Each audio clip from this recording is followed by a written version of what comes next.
My name is Alicia. I'm a Microsoft MVP for D365 Finance and Supply Chain. And today I'd like to show you how to import a general journal from Excel. To do this, we're going to go under General Ledger, and then under Journals, General Journals.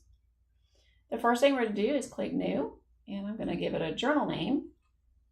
So we're going to pick General Journal, and then we're going to go to Lines. The first thing we want to do is hit the window in the upper right-hand corner and say General Journal Line Entry. This is actually going to create a template for us in Excel. If you haven't done this previously, you'll need to do a setup in Excel that will actually connect D365 to your Excel on your computer. But once you have that done, you simply click that going forward and it'll automatically open. You'll notice that the system is now refreshing my screen. So if I had lines in the journal already, it would be pulling those in, but since I didn't, I don't have any. You have the standard fields going across the columns here, so date, company, account type, and so on. If there is a field that you would like to add that isn't already here, or if you would like to remove a field, you simply click on Design, and you will be able to add the field, remove the field, and this is also where you will position the order of the fields, because it may be that you want these particular columns to be in a different order. Once you're here, you're going to click on Journal Lines, and you're going to click on Edit, which is the little pencil. And let's just say, for example, that we wanted to add cash discount. So I'm going to double click on cash discount. I'm going to scroll down to the bottom part of my screen where it says selected fields. This is where I can then move them up or down, which would then position them right or left on the columns. Then I simply click update, and I'm going to say yes to the refresh. And once that's done, if we go over here and look, now we have a new column called cash discount. So that's just an example, so you know that you can actually edit and control how the screen looks on your particular environment. So what I've done is I'm actually going to be copying lines from another journal into this one. So I've got some lines here. My columns are in the same order, which is important. And I'm just going to copy these down. And again, you could have one row or 10,000 rows here. It doesn't really matter. I'm just doing these as an example, and I'm just doing Control-C and Control-V. The system is verifying to ensure that these accounts exist, that the account string is correct, and so on. Because if it wasn't, it would actually give me an error message and would not let me continue on that particular line. All right, so now we're here, and the system is going through. And first off, I need to refresh again because I'm out of that designer mode. And then I'm going to paste this again. And now you'll see they have the option to publish. So again, just to show you, our journal here is empty to start with, just so you can see that that is the case. And now I'm going to go over here and I'm going to publish this. Yeah, let me make sure I'm on the right spreadsheet. And I can see that based upon the journal batch.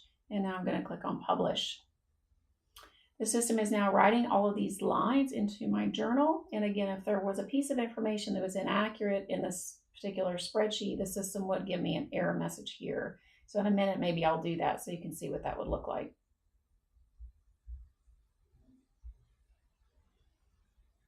And you can see down here at the bottom, it's updating the workbook. Okay, so it's completed. So now if I go back into D365 and I refresh my screen in the upper right-hand corner, those lines are going to pop in here. Now, if I already have a journal and I want to update it, so let's say we want to change these debit amounts, just as an example. If I go back over here to my spreadsheet, and I don't need this spreadsheet anymore, it was the one I copied from. If I go back over here, and let's say, for example, I want this to be, 5,500, that kind of thing, I can publish this, and it will automatically update it in D365. So now you can see that went from 4,000 to 5,000 and from 400 to 500. The other thing I could have also done, which is another way, let's just make this 6,600, 6,000, just to give you an example. I can then copy these by highlighting them, doing Control-C on my keyboard, go here and do Control-V and then save. And that is also another way you can see it's automatically updating this column that I'm updating. All right, so you can see that it also hit our budget. So up here we have budget group for that particular dimension has been exceeded. So if you do have on budget control, it is also being invoked at this time. I do want to show you what an error message looks like. So I'm going to go over here and change this to some number that does not exist. And let's see here, let's just make sure that it doesn't exist. Now, when I go publish back, you can see this is what an error looks like. There are changes in the workbook that will be overwritten. Do you want to continue? I'll say yes. And see, it's telling me there are 2 errors encountered, and that one change was successful. So what it did is it threw it up as an error message so that I can see what the error is, and then it actually flipped it back to what the allowable value was. So again, you can import from Excel, you can copy columns from Excel into D365 to update it, and now once it's in D365, you can go through workflow, through your normal process, and then post it.